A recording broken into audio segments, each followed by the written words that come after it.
So let's look at this question. Question कह रहा है कि in males testes are contained in the scrotal sacs because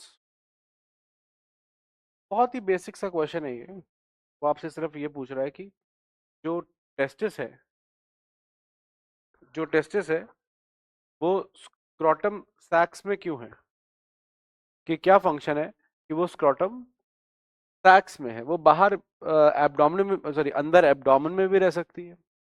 तो ऐसी क्या जरूरत पड़ी कि उसको बाहर अलग से स्क्रोटल सैक्स में रखना पड़ा है, इसकी एक अलग जगह बनानी पड़ी। अदर ऑर्गन्स, ए ऑप्शन है, other organs do not make space for the testis in the abdominal cavity. ये आंसर नहीं है। इसका बेसिक सा लॉजिक है, क्योंकि टेस्टिस ना, आपने अगर पढ़ा हो तो बनती एब्डोमेन के पास ही है।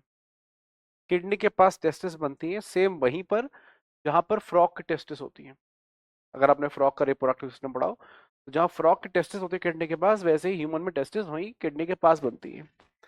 वो तो बाद में स्क्रोटम में डिसेंड कर रही है। तो ये कहना कि जगह नहीं है, ये तो गलत बात हो गई। जगह तो थी, आपने तो वहां से जगह से हटा के फिर स्क्रोटम में डाली है टेस्टिस। तो पहला ऑप्शन तो बिल्कुल क्या हो गया, गलत हो गया।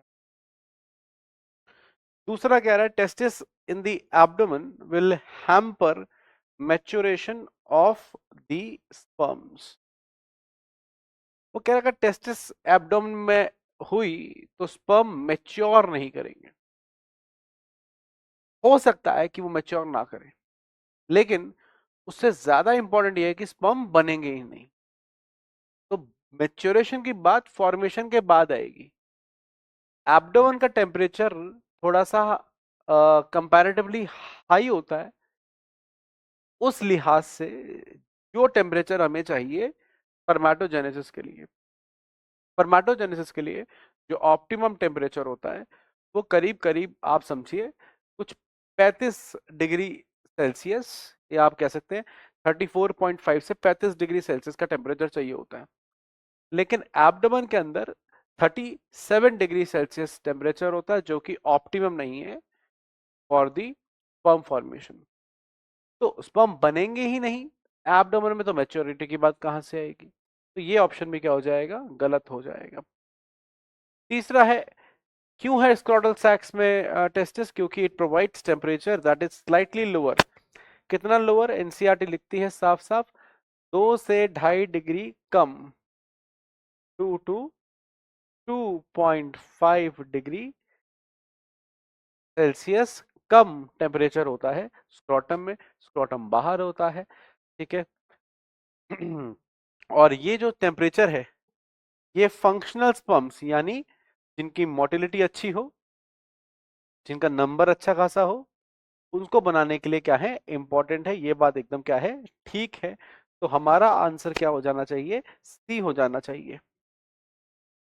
चौथा ऑप्शन ये भी फिर भी देख लेते हैं, डी ऑप्शन। डी ऑप्शन कह रहा है कि इट फैसिलिटेट्स इजैकुलेशन। भाई, उससे कोई, इजैकुलेशन से कोई मतलब नहीं है कि टेस्टिस स्क्रोटम में हो या कहीं और हो। इजैकुलेशन तो फ्रॉग भी कर रहा है एक तरीके से देखा जाए तो, है ना। तो इजैकुलेशन का कोई भी रिश्ता टेस्टिस की पोजीशन से नहीं है, मतलब इन जनरल की बात कर रहा हूँ, ठीक है। तो ये भी एक तरीके से गलत ऑप्शन ही है।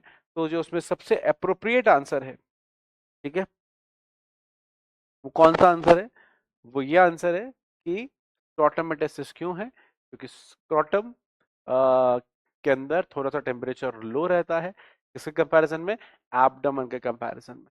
दूसरा कॉन्सेप्ट आप ये भी याद रखिएगा कि स्क्रोटम जो है, ठीक है ना, उसमें मसल्स वगैरह रहती हैं, ठीक है। डार्टस मसल ऑफ स्क्रोटम होती है, इंगुइनल कैनाल की क्रीमास्टर मसल्स होती है। ये मसल्स क्या करती हैं, स्क्रोटम में जो टेस्टिस है उसको ऊपर खींच लेती हैं बॉडी के पास। जब बाहर का टेम्परेचर बहुत ही ठंडा होता है, कोल्ड होता है, तो टेस्टिस थोड़े ऊपर आ जाते हैं इंगुइनल कैनाल के अंदर, ठीक है ना। उससे क्या होता है कि बॉडी के पास आ गए तो गर्माहट मिल जाती है। जैसे ही बाहर का टेम्परेचर बहुत ज्यादा वार्म होता है, ये टेस्टिस वापस नीचे डीप डाउन स्क्रोटम आ जाते हैं।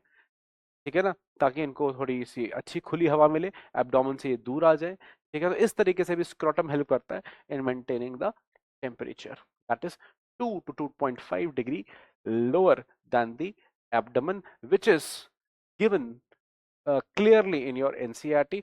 If you read NCERT तो आपको वहां पे मिल जाएगा। तो हमने कॉन्सेप्ट क्या लगाया, हमने कॉन्सेप्ट लगाया बेसिक सा फंक्शन ऑफ स्क्रोटम का, फंक्शन ऑफ स्क्रोटम।